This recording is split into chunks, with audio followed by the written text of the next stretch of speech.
जाहिद साजी साहब, इसको नासूर को तो हम निपटते रहेंगे, लेकिन एक दूसरी चीज़ जो हमारे खत्े में डेवलप हो रही है वो अमेरिका और ईरान के दरमियान बढ़ती हुई कशीदगी है। और मैं अब आपको अपने ज़राए के मुताबिक मैं आपको बिल्कुल ऑनेस्टली एक बात बता सकता हूँ, वो ईरान ने कुछ टाइम मांगा है काउंटर प्रपोजल देने के लिए, लेकिन ये फ़ैसला हो चुका है कि उनको इंगेज करना है, और इंगेज का मतलब लड़ाई करना है, और इस बार से स्ट्राइक नहीं होगी, भरपूर किस्म की जंग होगी।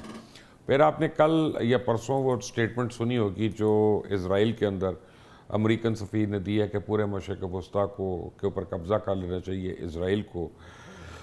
तो इस तनाजुर में जब आप देखते हैं तो ज़ीरो टॉलरेंस के ऊपर कुछ ताकतें जो हैं वो चल रही हैं जहाँ तक ईरान का ताल्लुक है। मेरी और आपकी और किसी की भी हमदर्दी ज़रूर हो सकती है ईरान के साथ, और ईरान में बड़ी सलाहियतें भी हैं, वो एक कौम है, लेकिन उसके बावजूद बहरहाल दूसरी तरफ एक सुपर पावर है और उसका आउटकम इतना अच्छा नहीं हो सकता। क्या देख रहे हैं आप इस सारी सूरत हाल के अंदर? सर उस तरफ मैं आऊँगा डेफिनेटली, लेकिन दो चीज़ें और अफ़गानिस्तान से रिलेटेड मेरा ख्याल है वो सामने आनी चाहिए। एक तो अफ़गान तालिबान जो हैं उनको हर मंगल को एक जहाज़ आता है जिसके अंदर $160 मिलियन होते हैं। हर मंगल को $160 मिलियन कतर से आता है को तालिबान को अमेरिका की तरफ से दिया जाता है। अमेरिका की तरफ ये दो जगहों से, पहले नैरोबी से आता होता था, नैरोबी से आता था, और नैरोबी के अंदर जो अमेरिकन वहाँ पे कौंसलेट है, वहाँ पे एम्बेसी है, ये डॉलर्स वहाँ से पहले वहाँ से वाशिंगटन से आते हैं, और वहाँ से फिर एक जहाज़ तब्दील करके वो रेगुलर जो था वो अफ़गानिस्तान आ रहा था, और अब जो है अब किसी गल्फ़ की स्टेट से आ रहा है। ये आपकी बात दुरुस्त है, लेकिन अबू धाबी है या दुबई है इसके बारे में, या कतर है, इसके बारे में एम्बिग्विटी है, कोई क्लैरिटी नहीं है। लेकिन 160 मिलियन डॉलर बड़ी ह्यूज रकम होती है जो हर मंगल को तालिबान को दी जाती है अमेरिका की तरफ से। अब सवाल ये है कि अगर ये तालिबान अमेरिका के ख़िलाफ़ हैं या अमेरिका इनको अपने ख़िलाफ़ समझता है, तो डोनाल्ड ट्रंप के दौर में भी ये 160 मिलियन डॉलर क्यों आ रहे हैं हर मंगल को? तो अब अगर आप महीने पे 4 के ऊपर तकसीम करके देख लें तो ये पूरा इकॉनमी जो है अफ़गानिस्तान की वो इन 160 मिलियन डॉलर से चल रही है। उसके दो मकसद हैं इन पैसों के। एक मकसद तो ये है कि चाइना के अंदर जो सिंकियांग के अंदर गड़बड़ की जा रही है, और वो जो गड़बड़ करने वाले लोग हैं वो भी तालिबान के पास हैं इस वक्त, और ये पैसे उनको दिए जाते हैं कि आपने चाइना को ब्लीड करना है। तो वो बदख्शां के अंदर लोग बैठे हुए हैं जो ज़ाहिर है उनका सूबा है जो सिंकियांग के बिल्कुल साथ है, यानी उसकी सरहद मिलती है। वाह खान कॉरिडोर से हो के ये सारा मामला जो है ना वो आगे बढ़ रहा है। एक दूसरा ये है कि अगर कभी ईरान के ऊपर हमला किया अमेरिका ने तो अफ़गानिस्तान इस्तेमाल होगा, क्योंकि उसके अंदर बहुत ज़्यादा फोर्सेज ऐसी हैं जो एंटी ईरान हैं। तो ईरान को इस साइड से भी अटैक किया जाएगा, अमेरिका अफ़गानिस्तान को इस्तेमाल करेगा। तो ये जो हम कह रहे हैं ना कि जी कि ये सिर्फ हमारे दुश्मन हैं तालिबान, भाई अमेरिका भी इन्हीं तालिबान को इस्तेमाल कर रहा है, और इसीलिए वो इनको कंट्रोल नहीं कर रहा है, इसलिए वो इनको रोक नहीं रहा पाकिस्तान से। जबकि पाकिस्तान कई बार कह चुका है कि आप ये इमदाद करनी बंद करें इनकी, ताकि जब ये पैसा नहीं होगा तो फिर ये डेफिनेटली पाकिस्तान के साथ निगोशिएट करने पे मजबूर हो जाएंगे। लेकिन क्योंकि कंटिन्यूसली सप्लाई पैसे की जारी है तो वो पाकिस्तान से निगोशिएट नहीं कर रहे। दूसरा, ये जो असला पाकिस्तान के खिलाफ इस्तेमाल हो रहा है ये सारे के सारा अमेरिकन असला है जो अमेरिकन यहाँ पे जानबूझ के छोड़ के गए थे। ऐसा नहीं कि उनसे गलती से रह गया, क्योंकि अगर वो अपने हेलीकॉप्टर्स तबाह कर सकते थे, जहाज़ तबाह कर सकते थे, तो अपना इस असलहे को भी वो ले जा सकते थे या इसको तबाह कर सकते थे।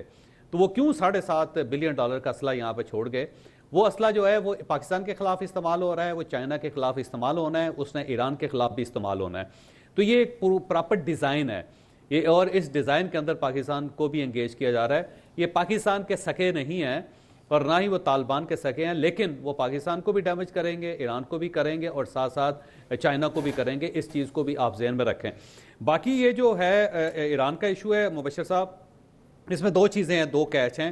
एक तो जाहिर है पहले डोनाल्ड ट्रंप ने वहाँ पे इब्राहिम लिंकन बहरी बेड़ा भेजा, फिर उसके बाद जेराल्ड फोर्ड जो है वो आ रहा है, जो दुनिया का सबसे बड़ा बहरी बेड़ा है।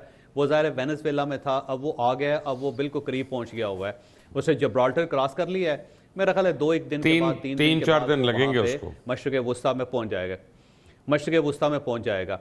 पहले ये जो बहरी बेड़े थे ये सिर्फ ईरान को यरकाने के लिए, सिर्फ डराने के लिए, धमकाने के लिए भेजे जा रहे थे कि वो निगोशिएट करें इनके ऊपर। लेकिन एक नई डेवलपमेंट जो अमेरिका के अंदर हुई है उसने सारा पर्सपेक्टिव चेंज करके रख दिया है। वो सुप्रीम कोर्ट ऑफ यूएसए जो है उसने डोनाल्ड ट्रंप की जो टैरिफ पॉलिसी थी उसके खिलाफ फैसला दे दिया है, और अब जो डोनाल्ड ट्रंप है बिल्कुल दीवार के साथ लग गया है कि जो उसके पास एक हथकंडा था, जो उसके पास हथियार था जिसको वो इस्तेमाल करता था, वो एक्सपोज हो गया। अब उससे वो ले लिया सुप्रीम कोर्ट ने। तो जब वो ले लिया है तो अब वो बेबस हो गया। अब मिड टर्म इलेक्शन होने हैं वहां पे, तो उससे अगर इन इलेक्शंस को विन करना है, अगर उसने अपना दबदबा कायम करना है दुनिया के ऊपर और अमेरिकन के ऊपर, तो फिर उसके पास अब एक ही ऑप्शन है कि वो एक सॉलिड किस्म का ईरान के ऊपर हमला करे। तो अब सुप्रीम कोर्ट की वजह से ये जो हमला है ये बिल्कुल क्लियर नजर आ रहा है। अब 3 शर्तें हैं ईरान से अमेरिका मनवाना चाहता है, और ये तीनों शर्तें बहरहाल ईरान को माननी पड़ेंगी। पहली शर्त तो ये है कि रजीम चेंज के वहाँ पे ये जो उलमा कराम की हुकूमत है उसको ख़त्म किया जाए और एक लिबरल और मॉडरेट गवर्नमेंट जो है वहाँ पे लाई जाए। तो मेरा ख्याल है ये उनको करना पड़ेगा। दूसरा न्यूक्लियर वेपन है कि उसको ज़ीरो पे लेके जाना पड़ेगा। वो जो इंस्टॉलेशन है वहाँ पे जो प्लांट वो लगाए हुए हैं उन्होंने, उनको ज़ीरो करना चाहता है अमेरिका हर सूरत। तो मेरा ख्याल है वो ईरान को ये भी करना पड़ेगा।